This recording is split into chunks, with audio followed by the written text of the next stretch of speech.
J'en ai rien à foutre si on m'attaque, je répondrai, j'ai tous les arguments, j'ai des arguments scientifiques, j'en ai plein les poches, et ils ne sont pas capables de m'en aligner deux, donc je suis à l'aise. Hein. Il y a eu des menaces téléphoniques auprès des jeunes de mon équipe en disant reste pas avec ce charlatan, le charlatan c'est moi, hein, entre guillemets.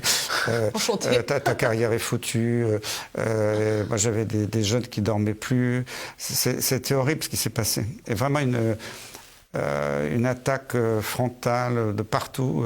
J'étais tellement écœuré, de toute façon, que j'avais beau parler dans les médias, c'est comme si je pissais dans un violon, personne n'écoutait. Bon. Je poserai la question à nos dirigeants, comment ils expliquent que les pays les plus riches aient les résultats les plus catastrophiques?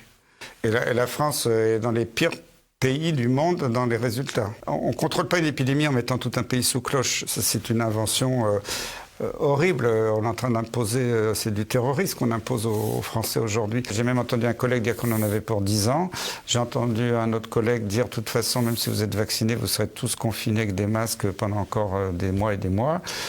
Bon, alors si on les écoute, c'est la cata, quoi. Puis en plus, il n'y a plus de démocratie. Je ne sais pas où on va, là. J'ai signé un rapport en 2010 pour les stocks de masques. Pourquoi il n'y a pas de masques? Ah ben les masques, ça ne sert à rien. Puis après, quand les masques sont arrivés, les masques sont obligatoires et c'est 135 € d'amende si vous ne l'avez pas la nuit en faisant l'amour avec votre femme, non, quasiment.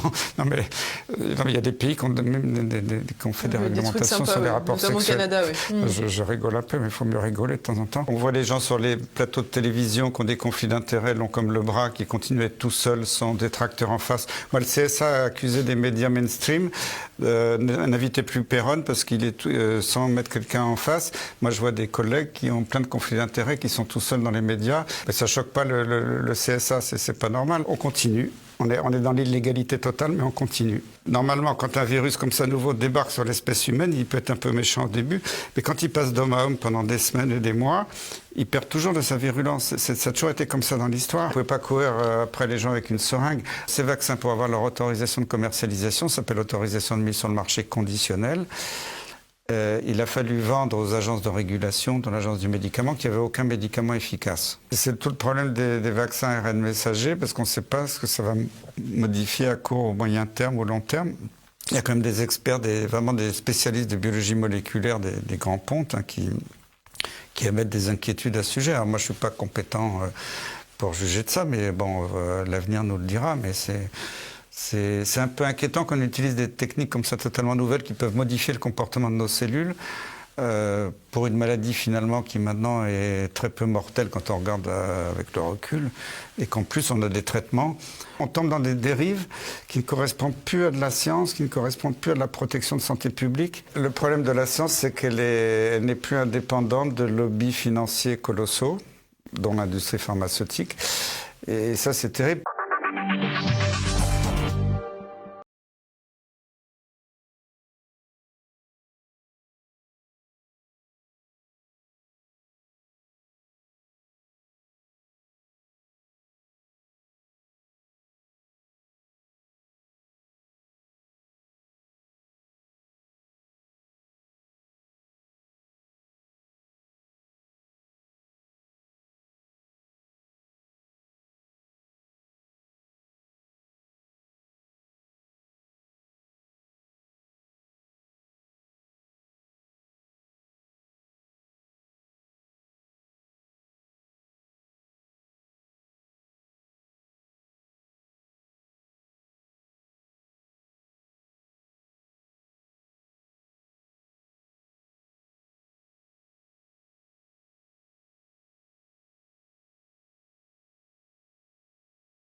Comme tous les jours, Annie prend des nouvelles de sa mère, résidente dans une maison de retraite. Tu as bien mangé?